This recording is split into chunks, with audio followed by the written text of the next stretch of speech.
So there are we have a lot of listeners and uh, across all levels of employment, from the C-suite down to VPs, directors, senior managers, and some of our managers and directors they're looking to work their way up.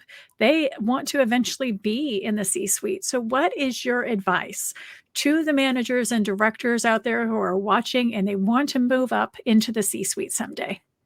Yeah, I think there's a couple things that I would leave. I think first and foremost, it comes down to being humble and never forgetting where your roots are. And again, we talked a lot about starting as a frontline agent, and I have never forgotten that. And I know we didn't mention here, I think we did in our earlier talks, but I look at the team leaders, the frontline operations managers, and those are still today the most important people in our company. And again, so for those that are in those roles today and that have aspirations of doing something more, continue to press into that because you're in an amazing training ground. And again, I was with some great companies that I had the great opportunity to learn and grow and work alongside others.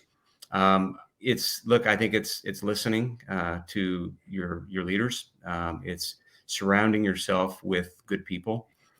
There's no way that we get done what we do here at T-Tech without being surrounded by great people. I continue to, when I work with a leader that is on my team, one of the things that I talk about is, look, I can't operate your business from an airplane or Dallas, Texas, where I live, or from Denver, where our HQ is.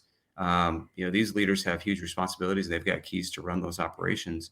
So you've got to be surrounded by great people. So I would say surround yourself with great people. Continue to learn, continue to listen. I think we talked a lot about that on this podcast, Anne. And again, whether it's to your clients or to your frontline teams, making intentional efforts to do that. And then I think, as we also talked about, building relationships. I build relationships across the aisle and across different organizations, not just when you need them, but before you need them. I think that's really important to do. And again, I'd say, and work your butt off. I think for me, I put in extra hours. I still remember those days at MCI. Any opportunity I could take on extra hours, do different things. And maybe I'll say this too. This industry in particular has allowed you, I always talk about it, you can kind of tip your toe in if you want, or you can kind of submerge yourself. And I think I've been very blessed to work in a lot of different circles. But when those chances have come, I've worked to go get them. And I think that's the other thing. Don't be shy. Don't hesitate. If there's an opportunity and you've put in the time and you've got the experience, then go compete for it and then work your butt off there. And then that'll lead to the next opportunity for you.